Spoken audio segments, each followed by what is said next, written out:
The worst part about canceling a reservation isn't the cancellation fee. It's the 4-minute phone call where you have to explain to a very polite hostess at a restaurant, "You've never been to that. Actually, the other person isn't coming, and neither are you. And no, you don't want to keep the table for one. And yes, you're sure. And thank you. Have a good night." I was 29 years old, a junior structural engineer at a mid-size firm in Ottawa, and I had somehow become the kind of man who got a text at 6:47 p.m. saying, "Sorry, something came up, maybe another time?" From a woman I'd been talking to for 3 weeks, 20 minutes before our reservation, at a place on Elgin Street I'd looked up reviews for on 2 separate occasions, maybe another time. Like we were rescheduling a dentist appointment. I sat in my car in the underground parking garage for a while, not doing anything, just sitting there with the engine off and my hands on my wheel and the parking ticket in my lap, calculating how much the evening was going to cost me, even though nothing had happened. I'd already paid for parking. That felt like the appropriate metaphor. By the time I got back to the apartment, the sky had gone that particular Ottawa winter gray that isn't quite dark, but isn't light either. The color of a day that couldn't commit. Our building was on a one-way street in Centertown, a converted low-rise, with a buzzer that worked 60% of the time, and a hallway that always smelled faintly of someone else's cooking. I took the stairs because the elevator had been making a noise for 2 weeks that the property manager described, memorably, as probably fine. My roommate, Sloane Mercer, was in the kitchen when I came in. She was standing at the counter in her university sweatshirt and flannel pants, holding a wooden spoon over a pot of something that smelled like it had been improvised from whatever was about to expire. And she was on the phone. She looked up when the door opened. Her eyes moved to my jacket, then my face, then back to my face. She said into the phone, "I'll call you back," and hung up without waiting for an answer. "You're early," she said. "The date got canceled." A pause. The kind that had a lot of things in it. "How canceled?" "Fully." I put my keys in the bowl by the door. She texted. Sloane set the wooden spoon down and turned to face me properly. She was 27, a second-year resident in family medicine at the Civic, the kind of tired that had become structural. She had a habit of looking at people the way she probably looked at charts, like she was reading something you hadn't said out loud yet. When did she text? 6:47. Your reservation was at 7. It was. She'd a face. Not an exaggerated one. Just a small compression of her mouth that meant she had an opinion she was choosing not to fully express. "Sit down," she said. "There's too much soup." I didn't argue. I sat at the kitchen table while Sloane ladled out 2 bowls of something that turned out to be lentil and sweet potato, which was either a very deliberate choice or the result of having a sweet potato and some lentils and making a decision. Either way, it was warm. I was grateful for warm. "Was this the woman from the climbing gym?" she asked. "No, that was 2 months ago. This was Priya. We matched on Hinge, the one who also likes the tragically hip." That was my entire opening line, very proud of it. Sloane sat down across from me with her bowl. What did she say? In the text. I pulled out my phone and read it aloud because I was apparently a person who did that now. "Hey, I'm so sorry for the short notice. I don't think the timing is great for me right now. You seem really great, though." Sloane stirred her soup. "You seem really great, though," I repeated. The "though" really does a lot of work in that sentence. It's working overtime. It's on a double shift. Her mouth curved. "Like me, technically. Unlike you, it's not getting paid." That got a real laugh, small but real, and for a second the kitchen felt less like the site of a minor humiliation and more like just a kitchen. Our kitchen, with the mismatched chairs we'd inherited from her cousin and the corkboard on the wall where we'd stuck a mix of grocery lists, a photo from the Rideau Canal last winter, and a paper someone had taped up that just said "No" in large font, origin unknown. I'd lived with Sloane for 11 months. I moved in after my previous roommate, a guy named Derek who I'd known since Carleton, decided to move to Vancouver for reasons that sounded like a quarter-life crisis dressed up as an opportunity. I put a listing on Facebook Marketplace at 10 at night, expecting nothing, and Sloane messaged me at 11 with a paragraph that was so organized and reasonable. "Here is when I'd want to view it. Here are my questions about the parking situation. Here is my work schedule." That I'd responded immediately and shown her the place the next morning. She'd looked at the bathroom, the closet configuration, and the water pressure and said, "I'll take it. Can we sort the deposit today?" I'd said yes before I even knew her last name. 11 months of coffee preferences and thermostat disagreements, and a rotating argument about whose turn it was to buy dish soap. 11 months of knowing that if I came home at midnight, she would have left the range light on because the main lights coming on woke her up. 11 months of her knocking on my door before early shifts to see if I wanted the last of the coffee, because she'd switched to tea at the hospital and didn't want it to go to waste, and I'd started waking up 10 minutes earlier just to make sure I was awake to say yes. Friends.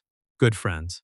The kind of friends you become when you share a lease and learn each other's rhythms before you learn each other's histories.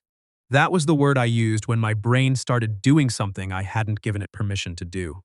Friends. As in, don't.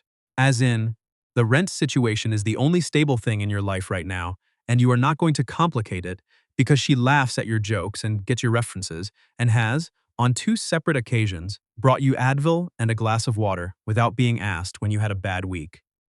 "You okay?" Sloan asked. "I'm fine.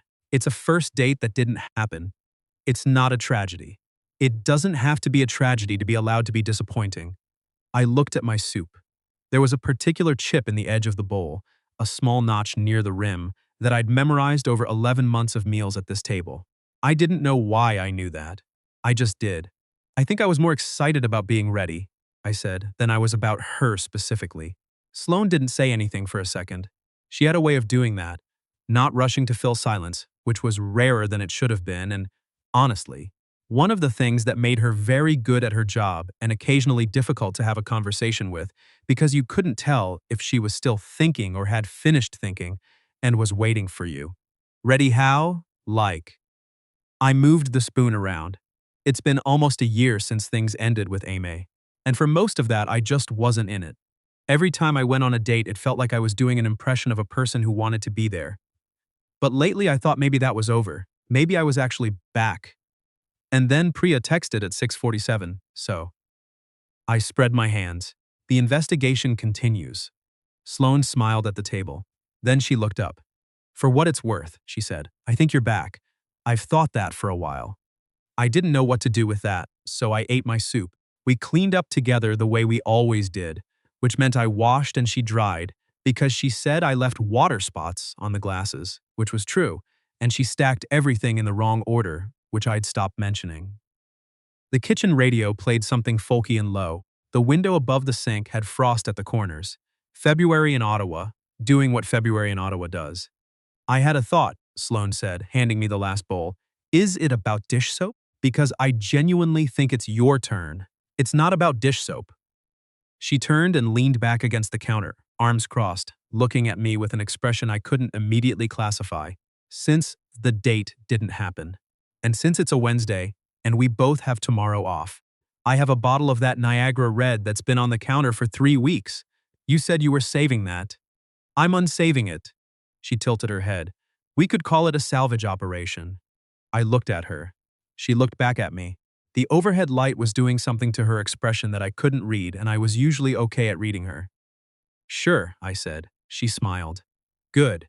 Go change out of your going on a date clothes. You look like someone who's trying." I was trying, and now you can stop. I went to my room and changed into the hoodie I'd had since third year, which Sloan had described on multiple occasions as a cry for help, and came back to find her on the couch with the wine open and 2 glasses poured, and the TV remote balanced on the arm like she hadn't decided what to put on yet. She'd also lit the candle on the coffee table, the one she usually only lit when she'd had a hard day. I didn't mention it. We watched the first 40 minutes of a documentary about the Franklin expedition, which Sloan had been threatening to revisit for months, and argued mildly about whether the CGI reconstructions were dignified or exploitative, and split the wine evenly, and at some point I stretched my legs out across the coffee table, and she pulled the throw blanket off the back of the couch, and the conversation moved from the documentary to the hospital to a story about a patient's family member who had brought her a fruit basket to apologize for yelling at a nurse, which led to a conversation about what the correct protocol was when someone apologized to you with fruit, which was the best kind of conversation to have on a Wednesday in February when nothing else was going anywhere. Then Sloane said, "Can I ask you something?" "You're going to anyway." She pulled at a loose thread on the blanket. "The hinge thing, Priya. Were you actually excited? Or were you hoping to get excited?" I turned to look at her. She wasn't looking at me, she was looking at the thread. "Hoping to get excited," I admitted. "Mostly." She nodded slowly. "Why?" "No reason." She let go of the thread.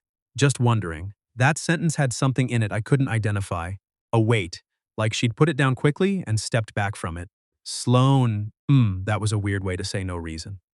She looked at me then. Her expression was doing something complicated. I'd seen Sloane tired and competent and quietly furious about health system funding cuts at 11 p.m., and delighted by very specific things.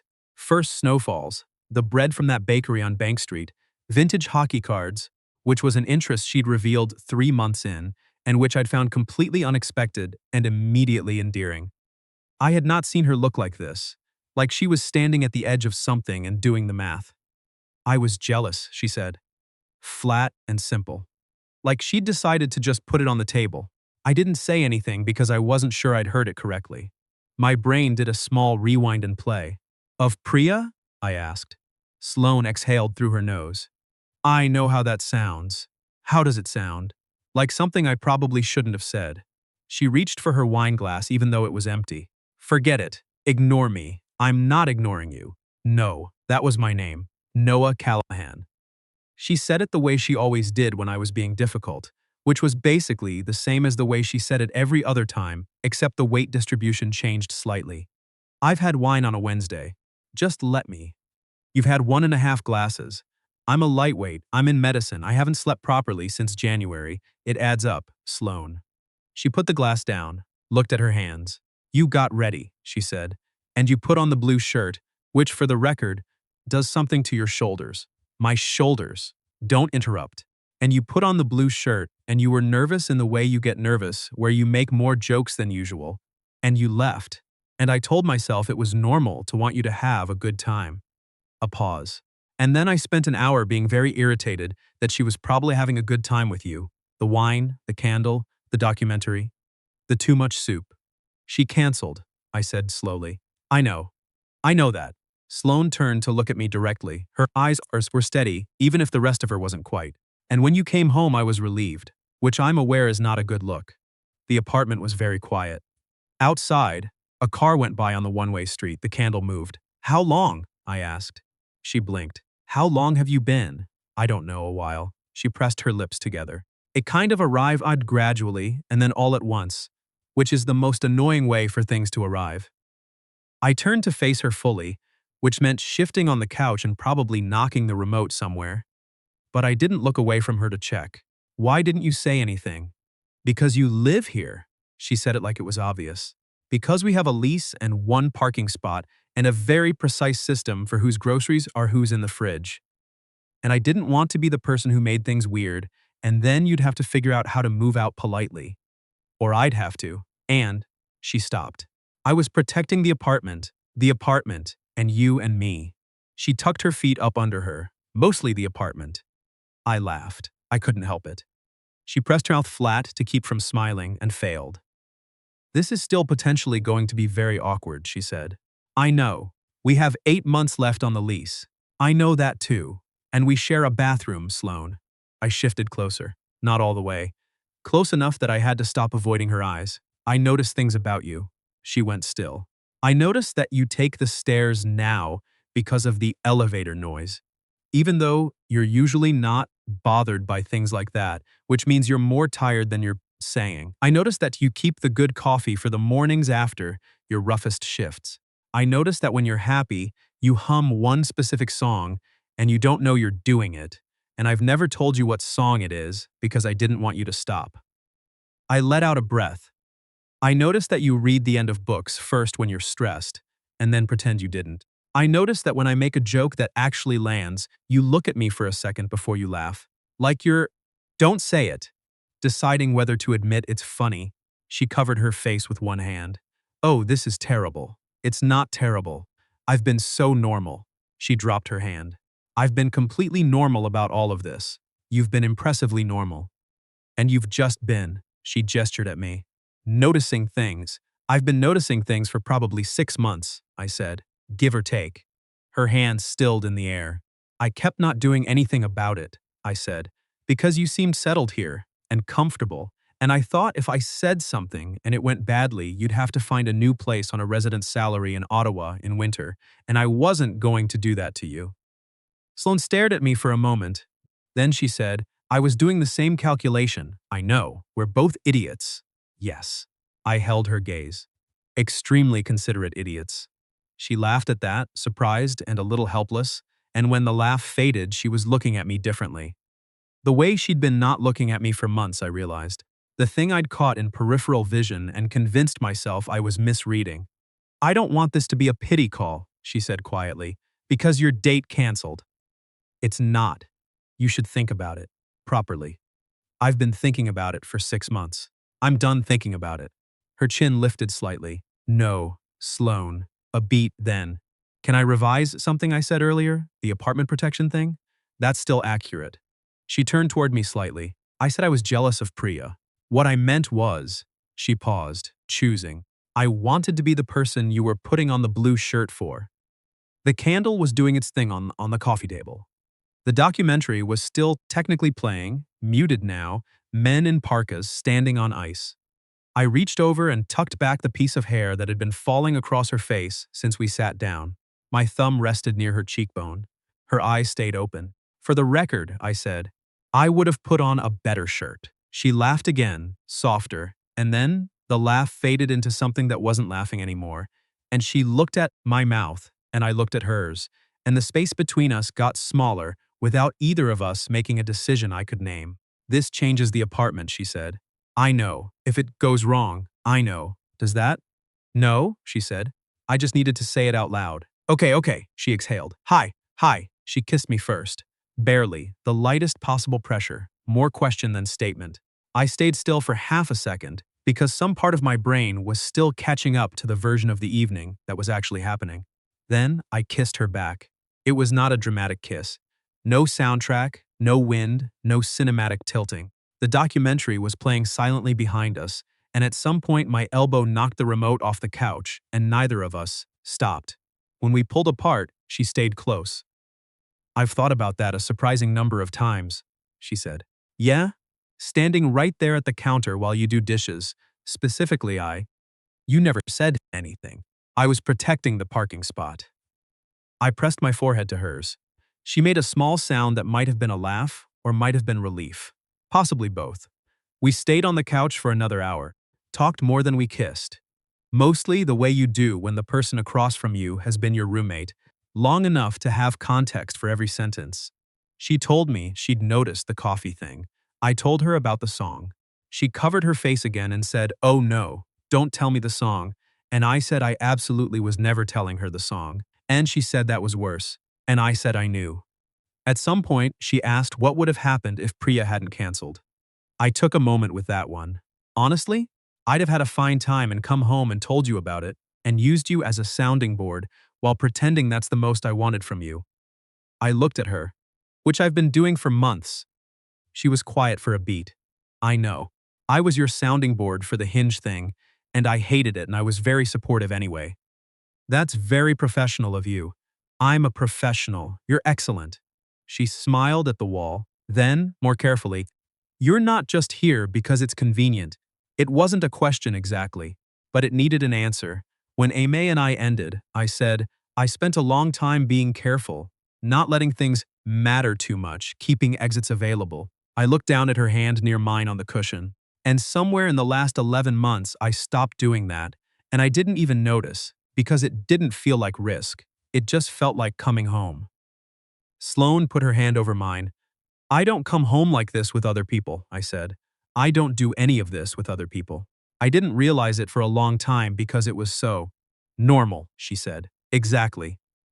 She laced her fingers through mine. Outside, the wind had started, the particular low whistle it made when it came off the river in February. I knew that sound. I'd learned it here. We should sleep, Sloane said eventually, which was true. She had a shift in the morning. I had a site review at 8:30. Yeah. Neither of us moved for another 10 minutes. When she finally stood up, she stretched, picked up the glasses, took them to the kitchen. I blew out the candle. We did these things automatically, the way you do after 11 months, the routine so built in it didn't require discussion. She paused in the hallway. We were 2 doors apart and had been for 11 months. This is strange, she said, looking at me. Kind of good strange, kind of very good strange. She leaned on the doorframe. Okay, we're doing this on purpose. Not by accident, not by proximity. On purpose, I said. And tomorrow morning, it still happened, and the morning after. She looked at me for a second. Then she nodded, like she was filing it somewhere safe. Good night, Noah. Good night. She went in. 3 seconds later, my phone buzzed. Sloan, I'm going to make you tell me the song eventually.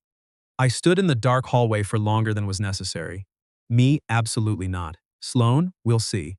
The next few weeks were not without awkwardness. There was a Tuesday, where we were both tired and snapped at each other over something to do with the recycling. Truly, genuinely, the recycling. And then stood in the kitchen afterward, in silence until Sloan said, that was about the recycling, right? And I said, completely about the recycling, and we both knew it was really about the fact that new things are frightening even when they're good. But we'd said we would talk, so we talked. We went on actual dates. Not in the apartment, out in the city, in the cold, because winter in Ottawa is not a reason to stay inside, it's just a reason to dress appropriately.